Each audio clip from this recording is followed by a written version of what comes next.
Oh, that's Wednesday. When the specimens were labeled and the numbers of dead totaled, Churcher and the Cats of Felmersham made headlines. There was quite a reaction by the media when we published, because if you extrapolate the figures for Felmersham over the whole country, you do come up with some sort of fairly big sums. So, for example, if the cats in Felmersham caught 14 animals each during the course of a year, we know there are about 5 million cats, domestic cats, in Britain. So that means that 70 million small mammals and birds are caught by cats in a year. And so the domestic cats, in spite of their reliance on man for food and a lot of other things, are still remarkably independent. And I think what our survey has shown is that they're also very important as predators on the ecological stage. Churcher does not propose that cats be confined indoors. Others insist it is essential, not just for the wildlife, but for the safety of the cats themselves. While debate continues, one thing is certain. In every well-fed cat by the fire lies a dormant tiger, primed for the thrill of the hunt.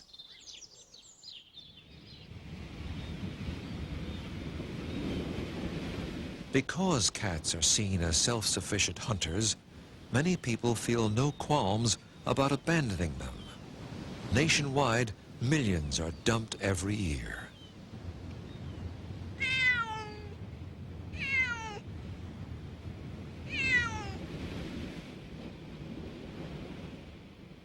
Near Oxnard, California, animal welfare activist Leo Grillo has tried for weeks to trap 2 cats living in this jetty.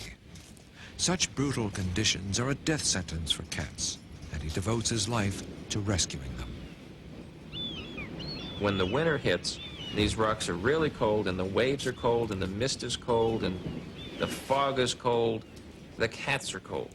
And everybody thinks they have a fur coat, they're going to be fine. And it's always like this, and when it's a bad winter especially, it's really pitiful. Here at the farthest tip of the rocks, the cats have retreated from the taunts and bottle throwing of uncaring strangers. But they are also completely cut off from fresh drinking water, so Leo baits his traps with it.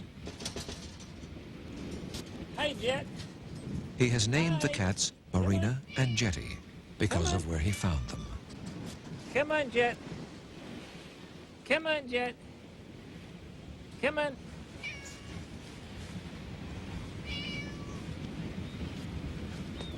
It is not uncommon for Leo, infinitely patient, to return to the same spot week after week. Marina. Marina.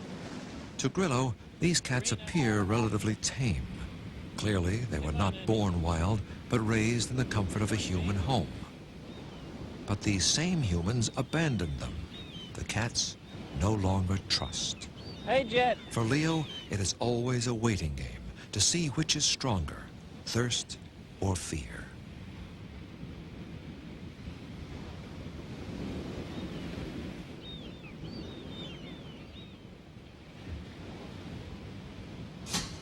Atta boy. I'm coming down. All right, Jet. All right, here you go.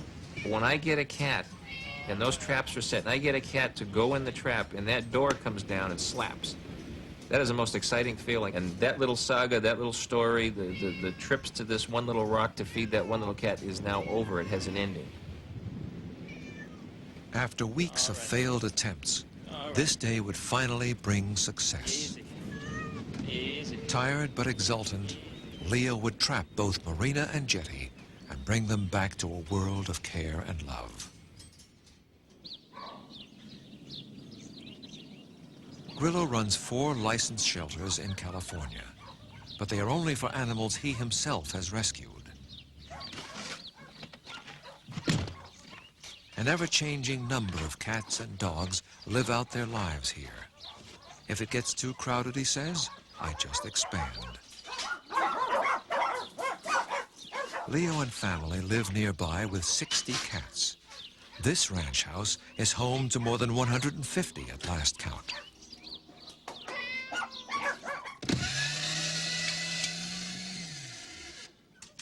Dry food, 7 tons a year, is left out at all times. Canned food is fed twice daily, totaling more than 80,000 cans per year. All of this is paid for by private donations. There we go. Come see Jetty and Marina. Come on. After a trip to the vet for shots, blood tests, spaying, and neutering, Marina and Jetty are ready to meet the others, but only from the safety of their cages. JJ, Junkyard, come on. Come see your friends, come on.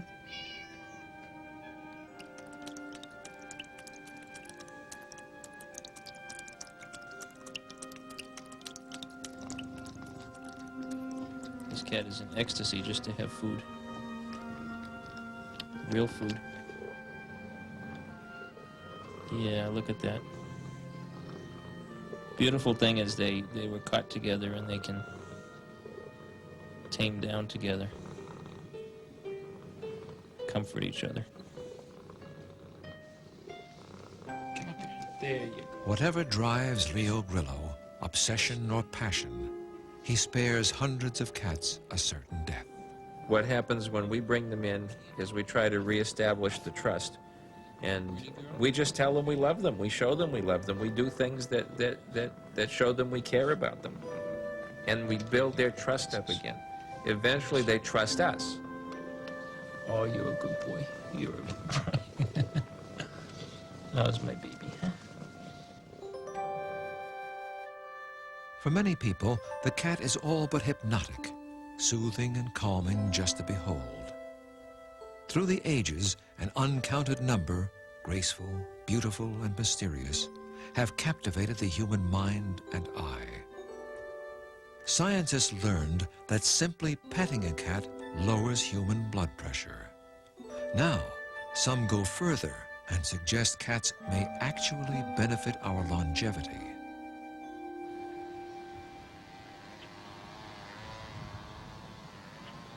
In a small town on Long Island, one innovative woman is playing a role in the sweeping changes in healthcare. When her cats helped her cope with an illness, Joan Bernstein was inspired to reach out to others.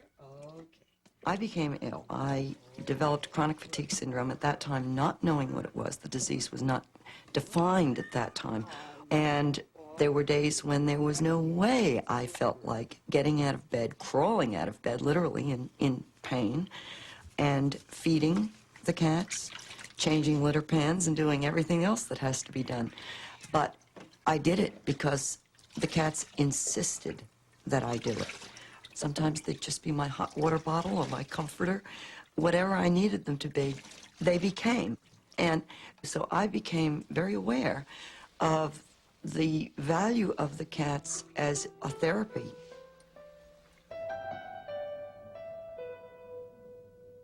Lonely, often forgotten, the institutionalized elderly have been cut off from a lifetime of friends and memories.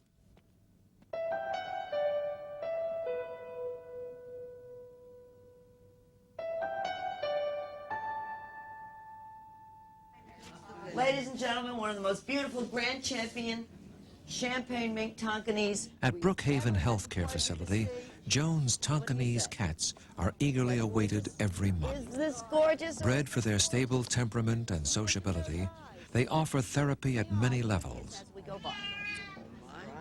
The warmth of the cat on her lap is very important. Just holding the cat in her arms. First of all, it's good exercise for her.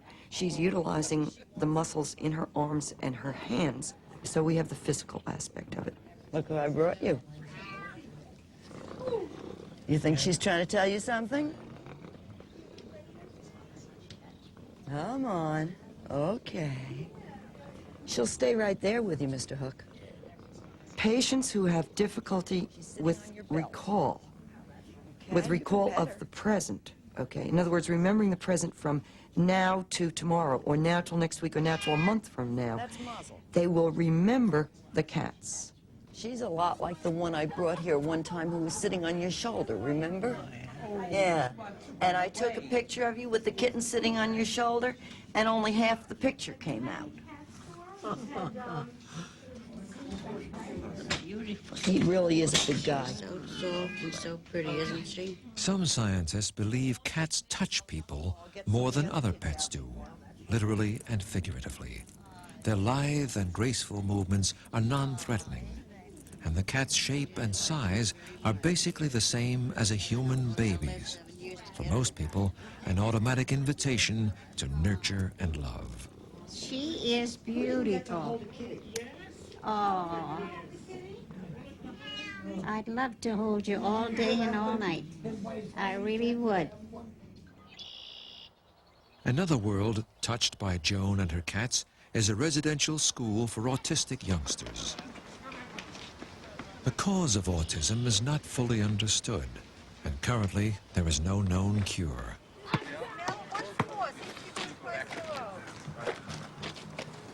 Hello.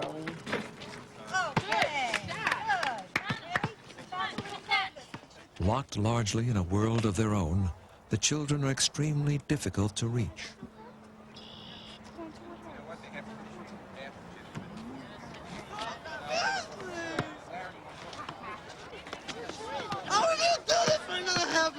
Some, like John, erupt uncontrollably.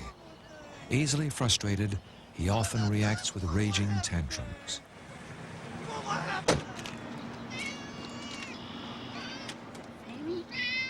While no one pretends the cats are a miracle cure, they regularly bring about miraculous breakthroughs. How can you tell me what color they are if you don't look? For John, the cats open a window on a bright new world. Game with me. I think you're playing a game. John, if she's red, then I'm from Mars. Do I look like I'm from Mars? No. No. She's brown. And what color are her eyes again? Blue. That's right. How about looking at the eyes? How about looking at them? Oh, okay. Did you want to give her a kiss? Okay. Etta? Etta, what have I got? Etta becomes What's this, Etta? very agitated. As you can see from her rocking back and forth, the constant motion. And the more she rocks, of course, the more agitated she is.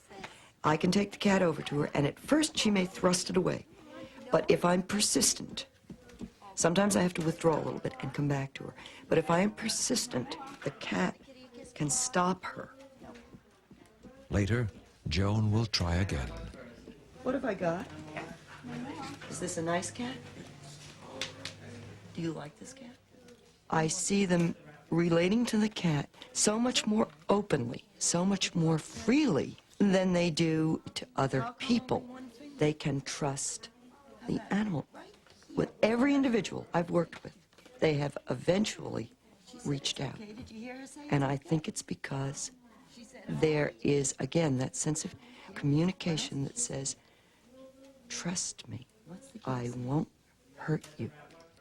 Is she saying give her a kiss? Do you want to? Okay.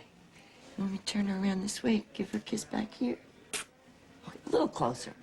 Good. Okay. Joan senses she can approach Etta again. Okay. By holding the cat and focusing her attention on the cat, she will stay still and she will talk to the cat. She's with us for several minutes at a time. How about saying, hi, kitty? Hi, kitty. Good. Hi, kitty. Good. Okay. We're talking about therapy.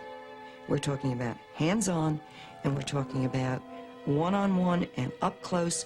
We're also talking about cats that are capable of creating interaction or curling up in somebody's arms and saying, I'm all yours.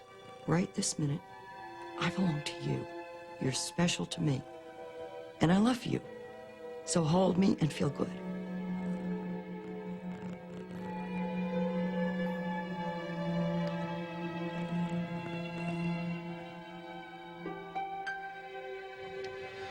It was said that a long time ago, probably in our own golden age as gatherer hunters, that we could talk to the animals and they would talk to us. And I think part of understanding felinese is that we can learn the cat's repertoire and have a deeper communication and communion with our cats. Love for cats is part of a universal love for all creatures, which impels us toward a reverence for all life. Subtle, amusing, enigmatic, regal and serene, cats remain ultimately independent of their human companions. They move among us as half-wild creatures, the only domestic animal man has never fully conquered. Plain or fancy, barn mouser or lord of the hearth, they have fired our imagination. But we wonder, did we adopt the cat, or did Tabby simply deign to share his life with us? In the end, it is a tantalizing mystery, one that we, being mere humans, can never hope to solve.